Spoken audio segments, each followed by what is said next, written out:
Magandang araw mga kaibigan.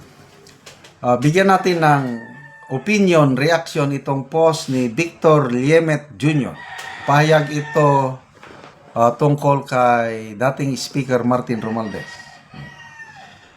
Dahil sa kaliwat kanang paratang sa kanyang sa anomalya ng korupsyon, itutuloy pa rin ni Representative Martin Romualdez ang pagtakbong presidente sa 2028. Okay. I don't know how true itong statement na ito. Sinerch ko sa ibang mga sources. Wala akong makita.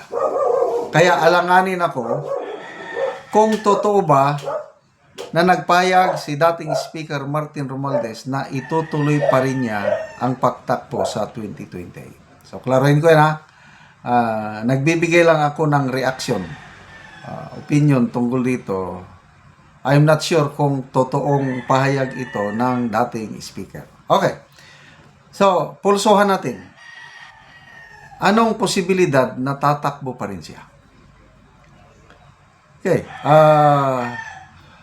Kung bakit na-dissolve o bakit nagkahiwa-hiwalay ang unit team, sa tingin ko, nang dahil sa ambisyon ni dating Speaker Romualdez na maging presidente. Gustong-gusto niyang magpresidente. Kaya nga ang unang approach nila is yung konstitusyon, yung charter change, cha-cha, People's Initiative. Kaya kung lumusot yun, kung naging tuloy-tuloy, magiging Prime Minister siya. Kaya lang, sa kasamang palad, hindi natuloy. Okay? Pasalamat tayo kay Senator Mig Zubiri noon, na dating Senate President, kaya hindi natuloy yung charter change. Prime Minister na sana siya ngayon. So, sa tingin ko, gusto niya maging presidente sa 2028. Kaya nga, sa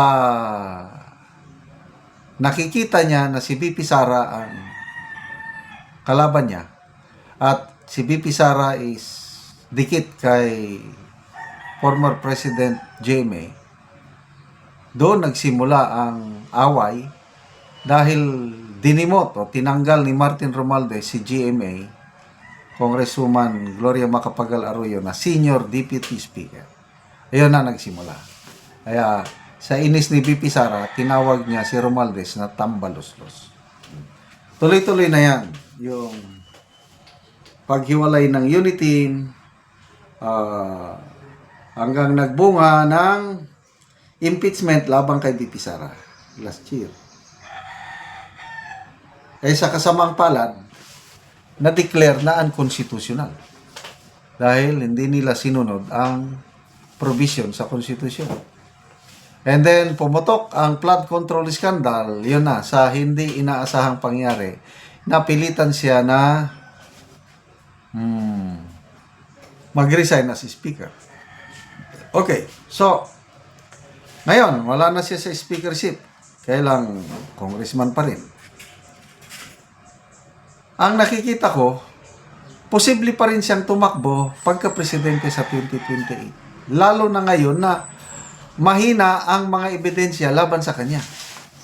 Hindi siya makasuhan ng matinding kaso dahil yung katatapos lang na Blue Ribbon Committee hearing, yung testigo kuno ni Senator Lacson, yung dalawang nagtestigo na idinadawit nila si Martin Romualdez sa pagbili ng bahay through Diskaya, hearsay. Walang malakas na puro sali-salita lang. Kaya umamin si Senator Lacson na kulang yung testimony na yun, na kailangang mag-imbestiga pa ang ombudsman o ang DOJ, lead lang na daw yun, depende na. Kaya sa aking pananaw, pwede pa rin siyang tatakbong presidente sa 2020. Ang tanong, siya ba ang i-endorse ng Marcos Jr. administration? That's another question. Sa tingin ko, ang malakas na kandidato ng Marcos Jr. administration, hindi yung malakas na manalo, hindi yung malakas sa presidente, yung pinagtitiwalaan ng presidente. Walang iba kundi si DILG Secretary Junvic Remulla. Yan ang nakikita kong kandidato nila. Kasi kung ang kandidato ng Marcos Jr. administration si Romualdez, parang kiss of death. Mas compared Romualdez and Remulla, tingin ko mas malakas na kandidato nila si Secretary Junvic Remulla. Kasi nga, DILG siya, yung exposure niya, magagamit niya yun. Kaysa yung kay dating Speaker Romualdez, wala na, mahirap na siyang makabangon ngayon. Kaya kung totoo itong post na ito, magiging dalawa ang kandidato ng Marcos Camp. Ang official candidate ng Marcos Camp is Remulla, si Martin Romualdez. Another candidate, kailang ano pa rin, pro Marcos pa rin. Kasi hindi pa naman totally naghiwalay ang Marcos and Romualdez. Isang grupo pa rin sila. So, dalawang kandidato na, Remulla and Romualdez. Tapos, dyan sa kakamping, it's either Senator Risa or dating BP Leni. Then, pangapat, si Senator Rapi Tulfo. Kakandidato rin yan sa tingin ko. So, panglima, si BP Sara. So, kung matuloy na 4 o 5 ang maglabang kandidato sa 2028, game over. Panalong-panalo si BP Sara. Kasi nga, hindi mahahati ang boto ng mga DDS. Tayo pong mga DDS, tayo po yung pinakamalaki sa partisan group. Sa survey ng WR numero, ang mga DDS is 34%. Ang mga Marcos loyalists, 15%. Ang kakamping is only 12%. Yung pinakamarami, yung 39%, yun yung neutral. Walang masyadong hilig muna sa politika ngayon. Kaya lang, pagdating ng eleksyon, boboto pa rin yan, yung 39%. Lamang na tayo, 34. Kaya, ang tanging problema na lang kay BP Sara ay manalo siya sa impeachment cases na isasampa sa kanya sa taong ito. Salamat mga kaibigan sa inyong pagsubaybay sa ating channel.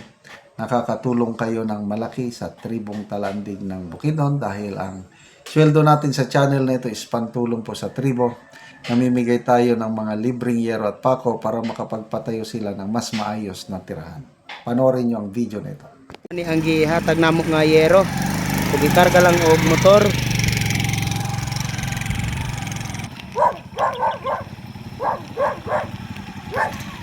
Abot na gyud ang yero.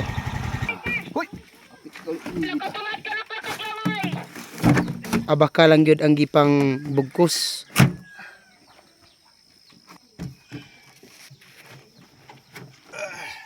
Karon dalo na pod ni Kuya sa yang payag sa tabok. So baklay pag yun, layo pa. So dito pagid sa tabok ang payag ni Kuya. So tabok pagid sa sapa.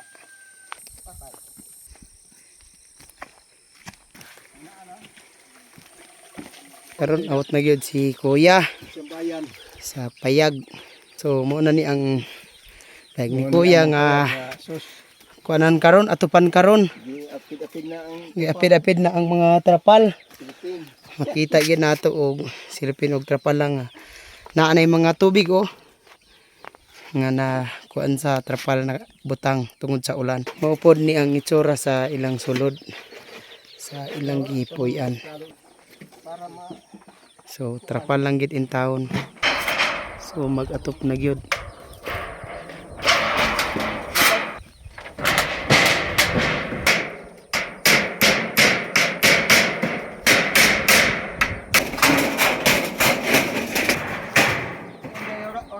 Sinabot.